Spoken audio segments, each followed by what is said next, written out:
میں نے دل ہی دل میں آیت الکرسی پڑھی اور اللہ کا نام لے کر تھوڑا آگے بڑھی تو دیکھا واقعی وہاں سے پرانے سونے کے سکے نکل رہے تھے۔ دل ایک دم دھک دھک کرنے لگا۔ آنکھوں کے سامنے ایاز کے بعد کی وہ سب محرومیاں آ گئیں۔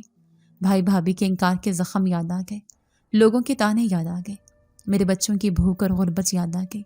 مجھے لگا جیسے اللہ نے میری دعائیں سن لی ہیں، مگر ساتھ ہی دل میں خوف بھی تھا کہ نہ جانے یہ سونا کہاں سے آیا ہے، کہیں کوئی آزمائش تو نہیں۔ میں آہستہ سے صحن میں واپس آئی اور ایک ٹوکری لے گئی۔ جب درخت کے نیچے پہنچی تو زمین پر ڈھیروں سکے پڑے تھے۔ میں نے ہاتھ بڑھایا تو دل کام گیا، مگر پھر بچوں کے چہروں کی مسکراہٹ یاد آ گئی اور میں نے سونا اٹھا کر ٹوکری میں ڈالنا شروع کیا۔ سکے بہت بھاری تھے۔ میں نے ایک ایک کر کے سب جمع کیے اور گھر لے آئی۔ دل میں خوف بھی تھا مگر ساتھ ہی عجیب سا سکون بھی تھا، جیسے اللہ نے میرے لیے خزانے کا دروازہ کھول دیا ہو۔ میں نے صحن میں آ کر دروازہ بند کر دیا اور اندر جا کر ٹوکری کمرے کے کونے میں رکھ دی۔ پھر رات بھر نیند نہ آئی، بس یہی سوچتی رہی، یا اللہ یہ کیا ہے، میرے نصیب کا تحفہ ہے یا آزمائش ہے۔ بچوں کو صبح کچھ نہ بتایا، وہ ہنستے کھیلتے رہے جیسے کچھ ہوا ہی نہیں، مگر میرا دل بار بار ٹوکری کی طرف جاتا۔ میں نے سوچا یہ بات کسی کو نہیں بتانی، اگر محلے والوں کو خبر ہو گئی تو یا تو وہ حسد کریں گے یا پھر یہ سب چھیننے کی کوشش کریں گے۔ میں نے فیصلہ کیا کہ یہ راز صرف میرا اور میرے اللہ کا ہوگا۔ اگلے دن جب قرآن پڑھانے کے بعد تھوڑے پیسے ملے تو میں نے دل میں شکر ادا کیا، مگر دل ہی دل میں جانتی تھی کہ اب غربت کا بوجھ شاید اترنے والا ہے۔ دن ڈھلتے ہی میں نے ٹوکری کھولی اور ایک ایک سکے کو دیکھنے لگی۔ یہ بالکل پرانے وقتوں کے سکے تھے جن پر عجیب نشان بنے تھے، کچھ پر عربی حروف کنندہ تھے، کچھ پر ایسی تصویریں جنہیں میں سمجھ نہ سکی، مگر ایک بات طے تھی، یہ خالص سونا تھا۔ میں نے سوچا ان کو بیچوں تو کتنا پیسہ ملے گا، پھر ڈر گئی کہ کہیں پکڑی نہ جاؤں۔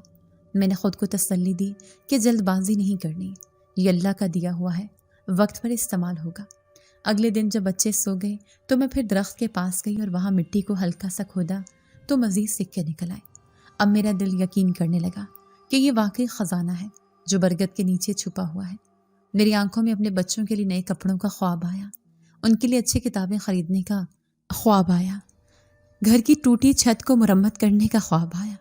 میں نے ہاتھ اٹھا کر دعا کی، یا اللہ یہ تیرا کرم ہے، تو نے یتیموں اور بیوہ پر رحم کیا ہے، مگر دل کے کونے میں اب بھی خوف تھا کہ کہیں یہ سب آزمائش نہ ہو۔ کئی دن ایسے ہی گزرتے گئے، میں آہستہ آہستہ سکے نکال کر جمع کرنے لگی۔ کسی کو کچھ پتہ نہ چلتا، محلے والے اب بھی برگد کو منحوس کہتے، مگر میں جانتی تھی کہ اسی کے سائے تلے اللہ نے میرے لیے رزق کا در کھولا ہے۔ بچوں کے چہروں پر خوشی دیکھ کر میرا دل بھر آتا۔ بیٹا کہتا، اماں آج روٹی اچھی بنی ہے، اب پہلے جیسی بھوک نہیں لگتی۔ بیٹی کہتی، اماں کاش میرے پاس بھی نئی کتابیں ہوتی۔ میں نے مسکرا کر کہا، بیٹا بہت جلد سب کچھ ہوگا۔ وہ حیران ہو کر پوچھتے، اماں آپ کو کیسے پتہ؟ تو میں کہتی، اللہ بہت بڑا ہے، وہ سب سن لیتا ہے۔ میرے اندر ایک نئی ہمت آ گئی تھی۔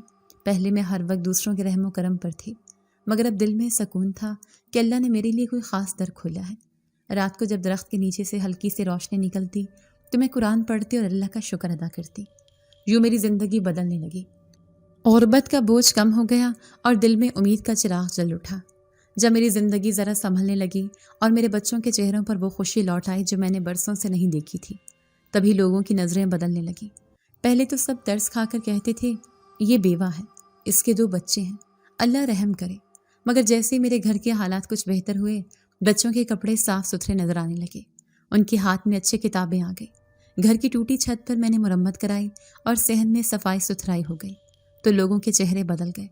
پہلے عورتیں آ کر پوچھتی تھیں، بہن کیسے گزارا ہوتا ہے؟ میں کہتی تھی، اللہ کا کرم ہے، مگر اب وہی عورتیں کنکھیوں سے دیکھتی اور سرگوشی کرتی۔ ایک دن محلے کی ایک عورت نے آ کر کہا، بہن تمہارے گھر کے حالات تو اچانک بہت اچھے ہو گئے ہیں، ہم تو دیکھ رہے ہیں کہ تمہارے بچوں کے کپڑوں میں فرق آ گیا ہے، تمہارے صحن کی حالت بدل گئی ہے، آخر راز کیا ہے؟ میں نے مسکرا کر کہا، اللہ بڑا ہے، وہی روزی دینے والا ہے۔ مگر وہ عورت ہنسی اور بولی، ہاں اللہ تو سب کا رازق ہے، مگر تمہارے حصے میں یہ سب اتنی جلدی کیسے آ گیا؟ میرا دل کانپ گیا، مگر میں نے چپ چاپ بات بدل دی۔ اگلے دن مسجد کے باہر سے گزر رہی تھی تو 2 عورتیں آپس میں بات کر رہی تھیں۔ ایک کہہ رہی تھی، سنا ہے وہ بیوہ عورت جو برگد کے نیچے والے مکان میں رہتی ہے، اس نے جادو ٹونا کر لیا، اس لیے اچانک اس کے حالات بدل گئے۔ دوسری بولی، ہاں بہن اسی درخت کے نیچے کچھ ہے، لوگ کہتے ہیں آسیب ہے، شاید اسی سے طاقت لے کر وہ اپنی زندگی بدل رہی ہے۔ میں نے ان کی باتیں سنی تو دل جیسے پتھر سا ہو گیا، آنکھوں میں آنسو آ گئے۔ یا اللہ، یہ کیسی آزمائش ہے، لوگ تیرے کرم کو جادو کہنے لگے ہیں۔ گھر آ کر میں نے بچوں کو گلے لگایا اور کہا، بیٹا اب ہمیں لوگوں کی باتوں سے ڈرنا نہیں ہے، ہمیں بس اللہ پر یقین رکھنا ہے۔ میرا بیٹا بولا، اماں لوگ اتنی باتیں کیوں کرتے ہیں، ہم تو بس پڑھتے ہیں، قرآن پڑھتے ہیں، پھر بھی وہ ہمیں برا کیوں کہتے ہیں؟ میں نے کہا، بیٹا جب اللہ کسی پر کرم کرتا ہے تو دنیا حسد کرتی ہے، یہ اللہ کی سنت ہے، ہمیں صبر کرنا ہے۔ مگر محلے والوں نے صبر نہیں کیا، وہ کبھی میرے دروازے پر آ کر کھڑے ہوتے اور کہتے، بہن دیکھو، ہم نے سنا ہے رات کو تمہارے گھر سے روشنی نکلتی ہے، تم آخر کرتے کیا ہو؟ میں کہتی، بھائی میں تو بس قرآن پڑھاتی ہوں اور کچھ نہیں۔ وہ ہنستے اور کہنے لگے، ہاں ہاں ہم جانتے ہیں قرآن پڑھانے سے اتنی خوشحالی نہیں آتی، کچھ نہ کچھ ضرور ہے جو تم چھپاتی ہو۔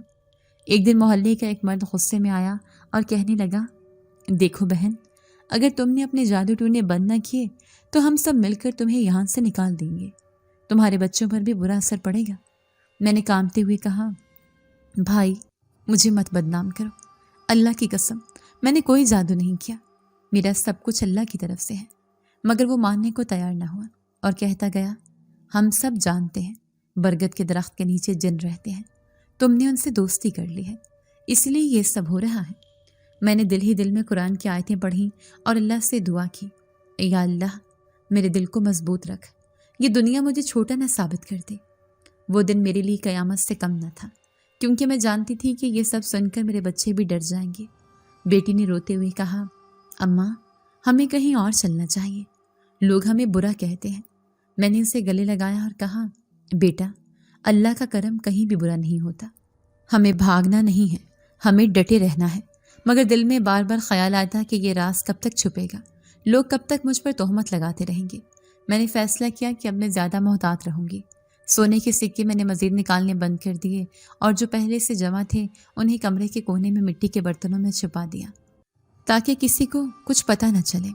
میں نے اپنی آمدنی پھر سے صرف قرآن پڑھانے پر ظاہر کی تاکہ لوگ سمجھیں یہی ذریعہ ہے، مگر پھر بھی لوگوں کی باتیں نہ رکی۔ وہ کبھی درخت کی طرف اشارہ کر کے کہتے، یہ منحوس درخت ہے جس کے سائے میں بیٹھی عورت نے جادو کیا ہے، کبھی کہتے یہ عورت سیدھی نہیں ہے، اگر یہ واقعی غریب ہوتی تو اس کے بچے اتنے خوشحال نہ ہوتے۔ میرے دل میں بار بار درد اٹھتا۔ میں رات کو آسمان کی طرف دیکھ کر کہتی، اے ایاس، اگر تم ہوتے تو میں یہ سب کیسے سہ لیتی، تم میرے ساتھ ہوتے تو یہ لوگ ایسی باتیں نہ کرتے۔ اب میں تنہا ان سب تانوں کا سامنا کرتی ہوں، مگر میرے بچوں کے لیے مجھے صبر کرنا ہے۔ کئی بار سوچا کہ سب چھوڑ کر کہیں اور چلی جاؤں، مگر پھر دل کہتا، کہاں جاؤں گی، لوگ تو ہر جگہ تانے دیں گے، یہ میرا امتحان ہے اور مجھے ہی اس کا سامنا کرنا ہے۔